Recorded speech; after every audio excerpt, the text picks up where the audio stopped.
ಶಿವರಾಮನ ಹೆಂಡತಿ ಸೀತಾ.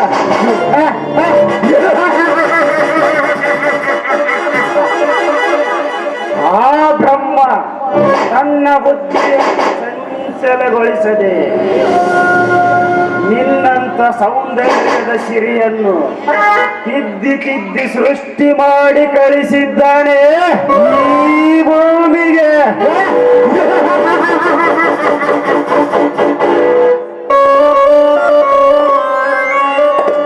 ನಿನ್ನನ್ನು ನೋಡಿದರೆ ಸಾಕು ಸೀತಾ, ನನ್ನಲ್ಲಿರುವ ಕಾಮದ ನರಗಳೆಲ್ಲ ಜ್ವಾಲೆಯಂತೆ ಹೊರಿದೆ. ನಿನ್ನನ್ನು ಅಪ್ಪೆ ಬಿಗಿದಪ್ಪಬೇಕು ಎನ್ನುತ್ತದೆ ನನ್ನ ಮನ.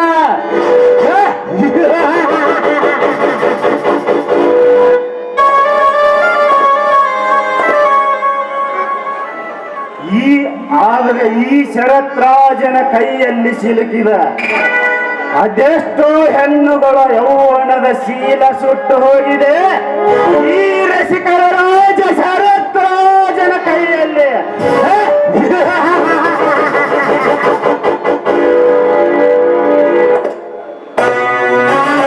ಆದರೆ ಈ ಮಕರಂದವನ್ನು ಹೀರಲು ಈ ದುಂಬಿ ಹಾತರ ಎತ್ತಿದೆ.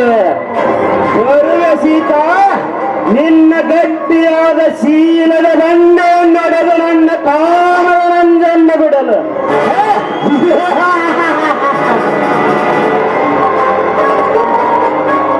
ಓಹೋ, ಇದು ಯಾವುದೋ ಬಿಳಿ ಪಾರಿವಾಳ ಮಾಲೀಕನ ಕಣ್ಣು ತಪ್ಪಿಸಿ ಇತ್ತ ಕಡೆಗೆ ಬಂದಂತೆ ಕಾಣುತ್ತದೆ. ಬರಲಿ ಬರಲಿ, ದರವನ್ನು ಹೀರಿ ಬರಾಯ್ತು.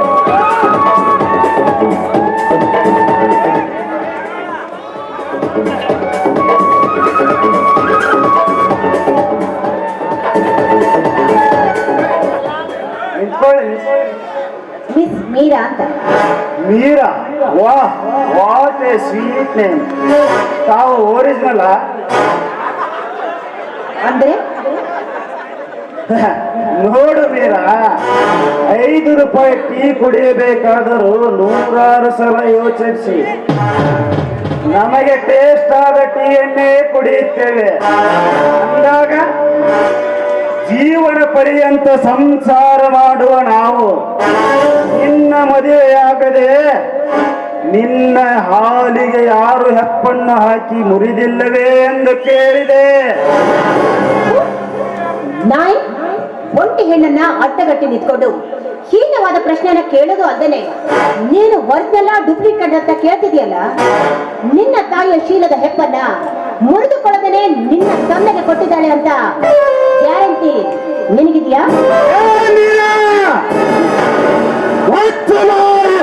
ಹೆಣ್ಣೆ ರಾಜಮನೆತನದಲ್ಲಿ ಹುಟ್ಟಿ ಬಂಗಾರದ ತಟ್ಟೆಯಲ್ಲಿ ಉಂಡು ಬೆಳ್ಳಿಯ ತಟ್ಟೆಯಲ್ಲಿ ಕೈ ತೊಳೆದು ವಜ್ರದ ಹಳೆಯಿಂದ ತಯಾರಿಸಿದ ಸಿಂಹಾಸನದ ಮೇಲೆ ಕುಳಿತ ನನ್ನ ತಾಯಿಯ ಚೀಲದ ಬಗ್ಗೆ ಗ್ಯಾರಂಟಿ ಕೇಳುವೆಯ ವಿಕಾರಿ ಹಣ್ಣೆ?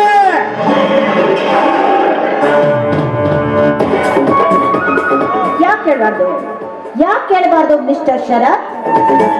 ಕಂಡ ಹೆಣ್ಣು ಮಕ್ಕಳನ್ನೆಲ್ಲ ನೋಡ್ಕೊಂಡು ನೀವರ್ದ್ನಲ್ಲ ಅಂತ ಕೇಳ್ತಿದ್ರಲ್ಲ, ಮತ್ತೆ ನಿಮ್ಮನೆ ಹೆಣ್ಮಕ್ಳು ಒರಿಜಿನಲ್ ಇರ್ಬಾರ್ದ? ಮತ್ತೆ ಅದನ್ನೇ ನಾನು ನಿಮ್ಮ ಮನೆ ಹೆಣ್ಮಕ್ಳು ಒರಿಜಿನಲ್ ಅಂತ ಕೇಳಿದ್ದು ನಂಗೆ ತಪ್ಪಿದೆ? ಮೀರಾ, ಮಿತಿ ಮೀರುತ್ತಿದೆ ನಿನ್ನ ಮಾತಿನ ದಾಟೆ. ನಾನಾರು ಗೊತ್ತಾ? ಈ ಜಿಲ್ಲೆಯ ಮಂತ್ರಿ ತಮ್ಮ ಶರತ್ರಾಜ್. ನಾವು ಮನಸ್ಸು ಮಾಡಿದರೆ ಹದ್ದಿನಂತೆ ಹಾರಿ ಪವಿತ್ರವಾದ ನಿನ್ನ ಶೀಲದ ಗದ್ದುಗೆಯನ್ನು ಹೊತ್ತೆ ನಿನ್ನ ಹೊಟ್ಟೆಯಲ್ಲಿ ಬೆಳೆಸುವೆ ಈ ಶರತ್ರಾಜನೆಂಬ ಪಿಂಡವನ್ನು. ಹದವಾದ ನಿನ್ನ ಭೂಮಿಯಲ್ಲಿ ಮಕ್ಕಳ ಬೀಜ ಬಿತ್ತುವೆ.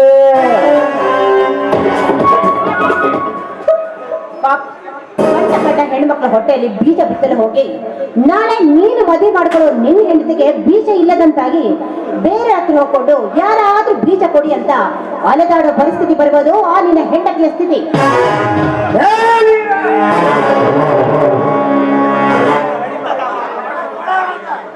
ಮುಚ್ಚು ಮಾಯಿ ಕಡಪಾಯಿ ಹೆಣ್ಣೆ,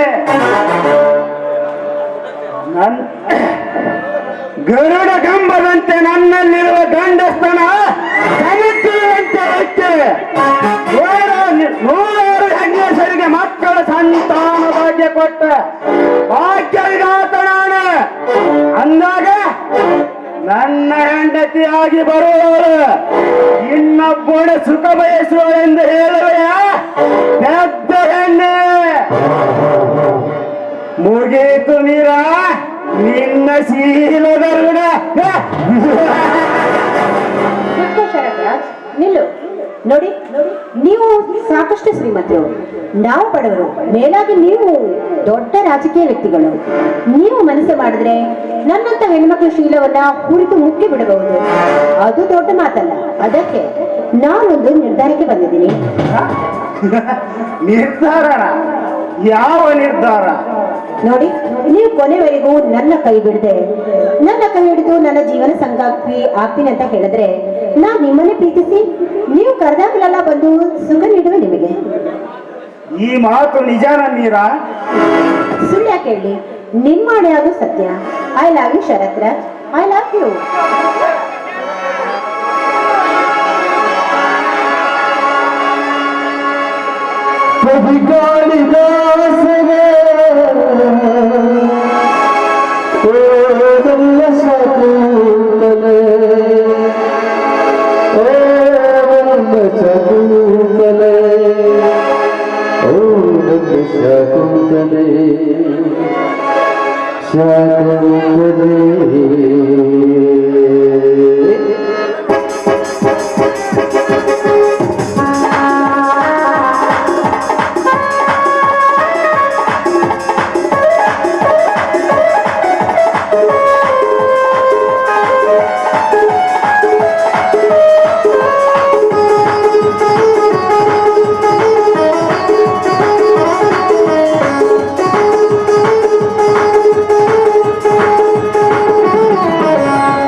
ಎಂದು ಕೇಳದ ಈ ಅಸುರ ನಿನ್ನ ಮಧುರ ಗೀತೆಯನ್ನು ಕೇಳಿ ಮನಸ್ಸಿಗೆ ತುಂಬಾ ತೃಪ್ತಿಯಾಯಿತು.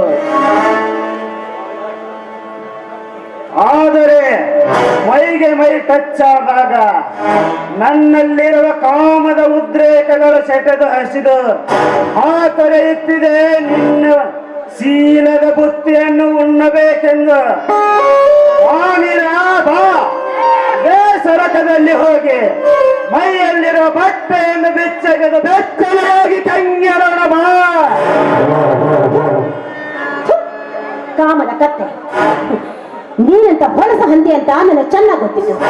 ಅದಕ್ಕೆ ಇಲ್ಲಿವರೆಗೂ ನಾನು ಮಾಡಿದ್ದು ಬರೀ ಪ್ರೀತಿಯ ನಾಟಕ ವಿನಃ ನಿನ್ನ ಕಾಮಕ್ಕೆ ತುತ್ತಾಗೋದಕ್ಕಲ್ಲ. ಕರೆಕ್ಟ್ ಮೀರಾ, ನೀನಾಡಿದ ನಾಟಕ ಅರಿತ ನಾ ಬೆಸೆಯಬೇಕೆಂದಿರುವೆ. ನಿನ್ನ ಹೊಟ್ಟೆಯಲ್ಲಿ ಶರತ್ರಾಜನೆಂಬ ಬೆಸುಗೆಯನ್ನು ನಾ ಬೆಸೆದ ಬೆಸುಗೆ ಬಿಗಿಯಾಗಿ ಗಟ್ಟಿಯಾಗಿ ಹುಟ್ಟುವುದು. ನಿನ್ನ ಹೊಟ್ಟೆಯಲ್ಲಿ ಈ ಜಗತ್ತಿಗೆ ಬೆಳಕಾಗುವ ಶಿಶುವಾಗಿ ಮಾರಲೇ ನಾರೆ ಕುಮಾರೇ.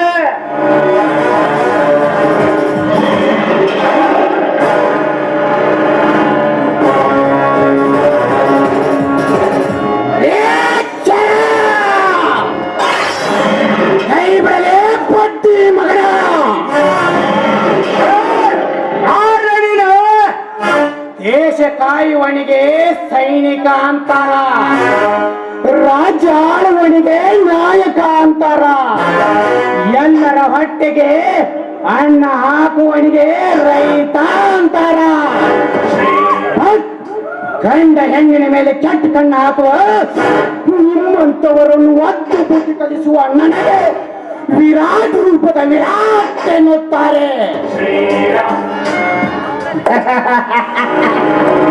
ವಿರಾಟ ಲೇ ವಿರಾಟ, ಉಸಿರು ನಿಂತ ಮೇಲೆ ಹೆಣ ಅಂತಾರೆ, ಬಸಿರು ನಿಂತ ಮೇಲೆ ತಾಯಿ ಅಂತಾರೆ.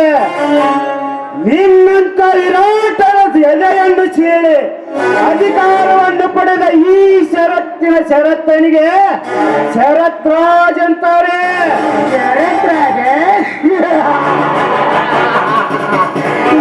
ಶರತ್ರಾಜ್, ಗಾಂಧಿ ಅಧಿಕಾರವು ಭಾರತಕ್ಕೆ ಸ್ವತಂತ್ರ ತಂದು ಕೊಟ್ಟಿತು. ಈಗಿನ ಸಿಎಂ ಸಾಹೇಬರ ಅಧಿಕಾರ ಬಡ ರೈತರಿಗೆ ಭಾಗ್ಯಗಳನ್ನು ಕೊಟ್ಟಿತು. ನಿನ್ನಂತ ಲುಚ್ಚಾಲಭಂಗದ ಅಧಿಕಾರ ರೈತರ ಆಸ್ತಿಗೆ ಹೊಂಚು ಹಾಕಿತು. ಒಂದಿಲ್ಲ ಒಂದು ದಿನ ನಿಮ್ಮಂತ ದುಷ್ಟ ರಾಜಕಾರಣಿಗಳು ಇಡೀ ಅನ್ನಕ್ಕೂ ಕೈ ಒತ್ತುವಂತೆ ಮಾಡುತ್ತಾರೆ. ಈ ನಾಡಿನ ರೈತ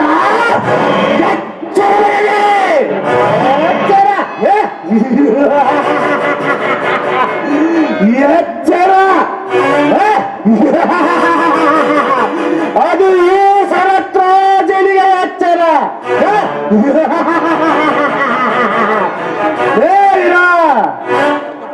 ಹಣ ಕೊಟ್ಟರೆ ಹೆಣನೆ ಬಾಯಿ ತೆರೆಯುತ್ತಿರುವಾಗ,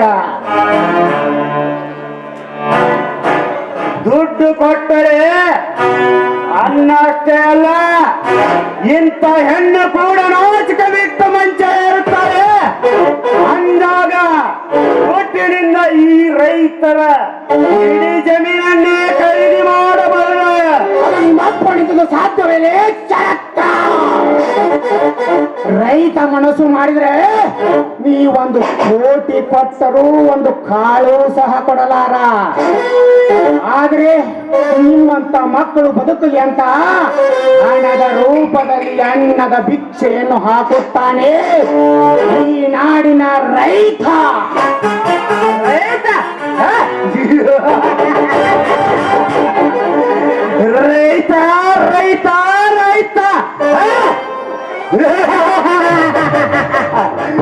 ಯಾವಣ್ಣನು ರೈತ?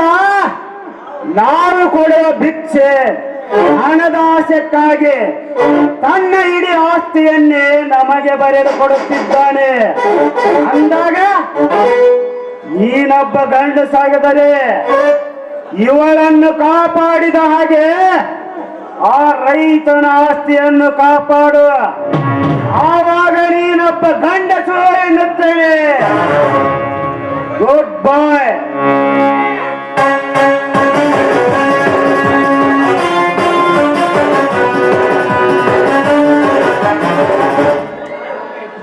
ಚಾಲೆಂಜ್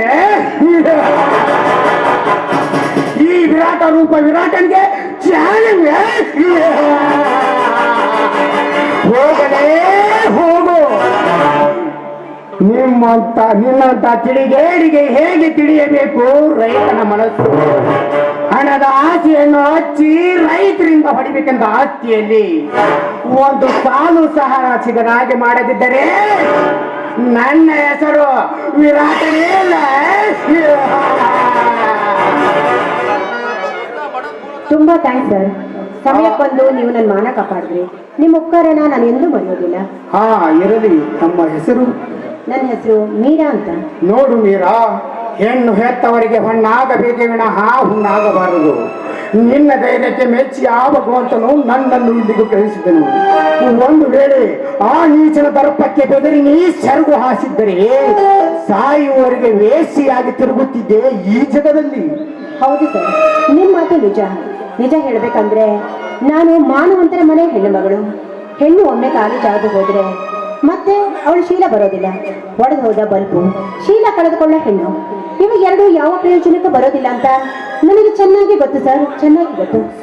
ಸಾಕು ಬಿಡ ಮೀರಾ, ಇಷ್ಟೊಂದು ತಿಳಿದುಕೊಂಡಿದ್ದಿಲ್ಲ. ನಿನ್ನಂತ ಶೀಲವತಿಯ ಮೈ ಮುಟ್ಟುವ ತಾಕತ್ ಯಾರಿಗಿದೆ? ಆ ಮೀರಾ, ನಾನಿನ್ನು ಬರಲೇ? ಹಾ, ಒಂದ್ ನಿಮಿಷ ನಿಂತ್ಕೊಳ್ಳಿ ಸರ್. ಯಾಕೆ ಮೀರಾ? ಯಾಕಿಲ್ಲ ಸರ್, ನಾನು ನಿಮ್ಮನ್ನು ಬಂದಾಗಿಂದ ಸರ್ ಅಂತಾನೆ ಕಳ್ತಿದ್ದೀನಿ. ಅದಕ್ಕೆ ಸರ್ ಅನ್ನೋ ಬದಲು ನೀವು ನನಗೆ ಬೆಸ್ಟ್ ಫ್ರೆಂಡ್ ಆಗ್ತೀರಾ? ಯಾರು ಬೇಡ ಎನ್ನುತ್ತಾರೆ ಮೀರಾ? ಆಸ್ತಿ ಇದ್ದಾಗ ಬರೋರು ಅಣ್ಣ ತಮ್ಮಂದಿರು, ಹಣ ಇದ್ದಾಗ ಬರೋರು ನೆಂಟರು, ಏನು ಇಲ್ಲದಾಗೆ ಬರೋರು ನಿಮ್ಮಂತ ಪ್ರಾಣ ಸ್ನೇಹಿತರು. ನಾನು ಕೂಡ ನಿಮ್ಮನ್ನು ಮೈ ಬೆಸ್ಟ್ ಫ್ರೆಂಡ್ ಎಂದು ತಿಳಿದುಕೊಂಡಿದ್ದೇನೆ. ಹೌದೇ?